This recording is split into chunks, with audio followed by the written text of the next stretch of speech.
ശ്രീ പണ്ഡ്യല ഷാജി, രണ്ട് വിഷയങ്ങളാണ് ഈ ഒരു വാർത്തയുമായി ബന്ധപ്പെട്ട പ്രധാനമായും ചർച്ചാ വിഷയമാകുന്നത്. ഒന്ന്, കയ്യൂർ സ്മാരകത്തിന് വേണ്ടി 5 കോടി രൂപയുടെ പുനരുദ്ധാരണത്തിന് വേണ്ടി 5 കോടി രൂപയുടെ ഭരണാനുമതി. ഇനി രണ്ട്, ഇങ്ങനൊരു സ്മാരകത്തിൻ്റെ ആവശ്യം കൂടി ഈ ഒരു അവസരത്തിൽ, ഈ ഒരു ഘട്ടത്തിൽ വീണ്ടും ഒരു ഭാഗം ശക്തമായി ചർച്ച ചെയ്യുകയാണ്, എതിർക്കുകയാണ്.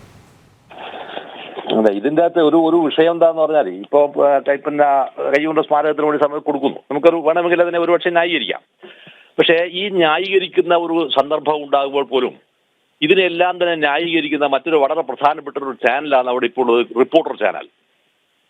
ഈ റിപ്പോർട്ടർ ചാനലിനകത്തിരിക്കുന്ന MVRന്റെ മകൻ നികേഷ് കുമാർ എന്ത് സ്മാരകമാണ് സഖാവ് MVRന് വേണ്ടി ഈ ഗവൺമെന്റ് ചെയ്തു കൊടുത്തത്? എന്ത് സ്മാരകമാണ് ചെയ്തു കൊടുത്തത്?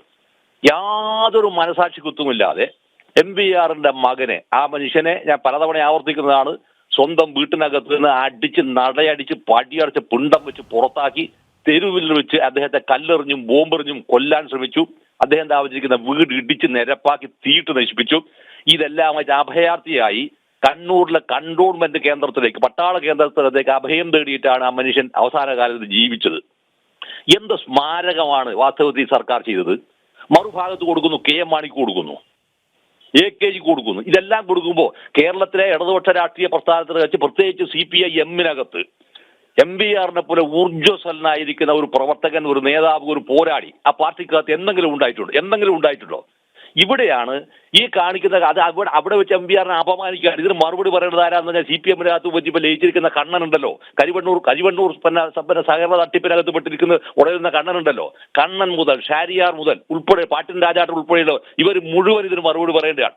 ഇങ്ങനെ ആളുകളെ കൊണ്ട് കബളിപ്പിക്കുകയും പറ്റിപ്പിക്കുകയും ചെയ്ത സമയത്താണ് കരിവള്ളൂർ ഏത് സമരത്തെ കുറിച്ചാണ് വാസ്തവത്തിൽ ഇപ്പൊ സംസാരിക്കുന്നത്? ശരിക്ക് എന്താണ് ഇപ്പൊ അടുത്ത റിലവൻസ്? എന്താണ് അതിന്റെ ആവശ്യകത? ശരിക്കും എന്താണ്?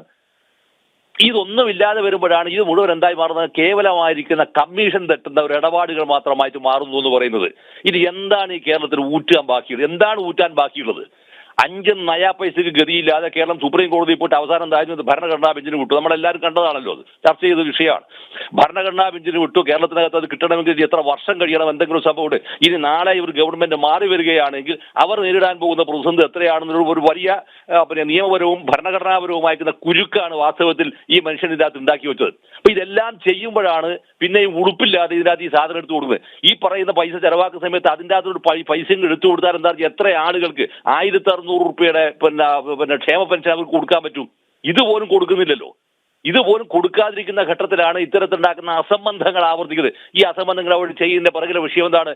അത് കേവലമായ ഒരു തിരഞ്ഞെടുപ്പ് പ്രക്രിയയുടെ ഭാഗമായി മാറുന്നത്. കാസർഗോഡിലെ തെരഞ്ഞെടുപ്പിനകത്തും ഈ വർഷവും ഈ വരുന്ന തെരഞ്ഞെടുപ്പും വാട്ടർലൂ ആകുന്നവർക്ക് ബോധ്യമാകുമ്പോൾ അതിനകത്ത് CPM-മായി ബന്ധമുള്ള ആളുകൾക്കും അവരുടെ പാർശ്വവർത്തികൾക്കും അതിനകത്ത് പേബിൾ കമ്മീഷൻ അടിച്ചു മാറ്റാനുണ്ടായിരിക്കുന്ന ഒരു പ്രവൃത്തിയിലേക്ക് സർക്കാരിന്റെ ഖജനാവിനെ ദുരുപയോഗം ചെയ്യുക എന്ന് പറയാൻ, ഈ ഉപയോഗിക്കുന്ന പണമെല്ലാം വാർത്തത് ആരുടേതാണെന്നൊരു ചോദ്യം ചോദിക്കുന്നില്ലേ? മറുഭാഗത്ത് ഈ പറയുന്നതിന് അപ്പുറത്തേക്കാൻ വേറെ റബ്കോ എന്ന് പറയുന്ന സ്ഥാപനം ഉണ്ടല്ലോ. ഈ റബ്കോ എന്ന് പറയുന്ന സ്ഥാപനം ഉണ്ടാക്കി കോടിക്കണക്കിന് റുപ്യ കടമുണ്ടാക്കി നിങ്ങളും ഞാനും ഉൾക്കൊള്ളുന്ന നമ്മുടെ നികുതി പണമെടുത്തിലാണ് 400 കോടി റുപ്യ. അതിനേക്കാൾ ആരോട് ചോദിച്ചിട്ടാണ് അതിനെ കടം ഇയാൾ വിട്ടിയത്? ആരോട് ചോദിച്ചാൽ വിട്ട്? ഇപ്പോഴതാ കേരളത്തിലെ മുഴുവൻ വിദ്യാഭ്യാസ സ്ഥാപനങ്ങൾ, കോടതി പരിസരങ്ങൾ, ആശുപത്രികൾ, മറ്റ് സർക്കാർ സ്ഥാപനങ്ങൾ, മുഴുവൻ സ്ഥാപനങ്ങളിലേക്കും ഈ റബ്കോവിന്റെ ഉൽപ്പന്നമാണ് അവർ കൊണ്ടുപോയി വിട്ട്. എന്നിട്ട് ഒരു ആ സ്ഥാപനം കടത്തിലാണ്. പിണറായി ഇപ്പൊ പ്രവർത്തിക്കുന്ന പിക്കോസ് എന്ന് പറഞ്ഞിട്ട് ആളുകൾ ബോറാക്കി വിളിക്കുന്നത് പൈക്കോസ് എന്നാണ് അതിനെ ബോറാക്കി വിളിക്കുന്നത്. PICOS, Pinarayi industrial cooperative society. ഈ ആ സാധനത്തിന്റെ പേരുകൾ ആളുകൾ പൈക്കോസ് എന്ന് പറഞ്ഞപ്പോൾ ആ സ്ഥാപനം ഏതാണ്? In the brink of death ആണത്. അപ്പൊ ഇതെല്ലാം പോകുമ്പോൾ ഇതിന്റെ അകത്തുനിന്ന് വരുന്ന പണം എങ്ങോട്ടേക്കാണ് പോകുന്നത് എന്നുള്ളതാണ് ചോദ്യം. ആ പണം മുഴുവൻ തന്നെ ഇപ്പൊ വന്നിരിക്കുന്ന പുതിയ സംഭവം ഉണ്ടല്ലോ, ഈ ഞങ്ങളുടെ പേരിൽ ഞങ്ങൾക്കാർക്കും തന്നെ വ്യാജ അക്കൗണ്ടുകളില്ലാന്ന് ഈ മാരിക്കളവ് പറയുന്ന നട്ടാക്കുരുക്കാത്ത നുണ പറയുന്ന ഈ കേരളത്തിലെ മുഖ്യമന്ത്രി പറയണം, ഇതിനകത്തുനിന്ന് അടിച്ചു മാറ്റിക്കുന്ന പണം എല്ലാം തന്നെ ഇതുപോലത്തെ വ്യാജ അക്കൗണ്ടുകളിലേക്ക് മാറ്റിയിട്ടാണുള്ളത്. അപ്പൊ അത്തരത്തിലുള്ള എമൗണ്ട് വരുമ്പോഴാണ് ഇലക്ട്രൽ ബോണ്ടിനകത്ത് ഞങ്ങളില്ല എന്ന് പറയുമ്പോൾ ഞങ്ങൾ വാസ്തവത്തിൽ ചെയ്തിട്ടുള്ളത് എന്താണ്? ശരിക്ക് ഈ ഇലക്ട്രൽ ബോണ്ടിൽ പണം നിക്ഷേപം കൊടുത്തിരിക്കുന്ന ആളുകളെക്കാൾ ഗംഭീരമായി ഇവരെല്ലാം തന്നെ അതിനകത്ത് കൃത്യമായി പണം വാങ്ങിയിട്ടുണ്ട് എന്ന നഗ്നസത്യവും വരും. അവർ പൊതുജനത്തിന്റെ മുമ്പിൽ, ആളുകളുടെ മുമ്പിൽ പൂർണ്ണമായും റിവീൽ ചെയ്യപ്പെട്ടിരിക്കുന്ന, വിശ്വസിക്കാൻ കൊള്ളാത്ത ഒരാളാണ് ഈ കേരളത്തിലെ മുഖ്യമന്ത്രി എന്ന് തെളിയിക്കപ്പെട്ടിരിക്കുന്ന രാഷ്ട്രീയ സാഹചര്യത്തിലാണ് ഈ കരിവള്ളൂരിന്റെയും കയ്യൂരിന്റെയും പേരിൽ ഇതുപോലെ അപമാനിക്കപ്പെടുന്ന ചിത്രം ഉണ്ടായിത്തീരുന്നത്. വാസ്തവത്തിൽ അത് വളരെ ഖേദകരമാണ്. ഇത് കേരളത്തിലെ പൗരാവലിയോട് കാണിക്കുന്ന ഒരു വലിയ തെമ്മാടിത്തമാണ്. ചുരുങ്ങി ചുരുങ്ങിയ പക്ഷം മറിയക്കുട്ടി ചേച്ചി ഉൾപ്പെടെയുള്ള ആളുകൾ അവിടെ നിലവിളികളുണ്ട് ഇവിടെ കേരളത്തിനകത്ത്. അതൊരു ഭാഗത്ത് കിടക്കുന്നു. മറുഭാഗത്ത് വന്നിരിക്കുന്ന നമ്മുടെ ഇപ്പൊ വന്നിരിക്കുന്ന സാധനമില്ലേ, ഈ കോഴിക്കോട് മെഡിക്കൽ കോളേജിനകത്തുള്ള വിഷയം.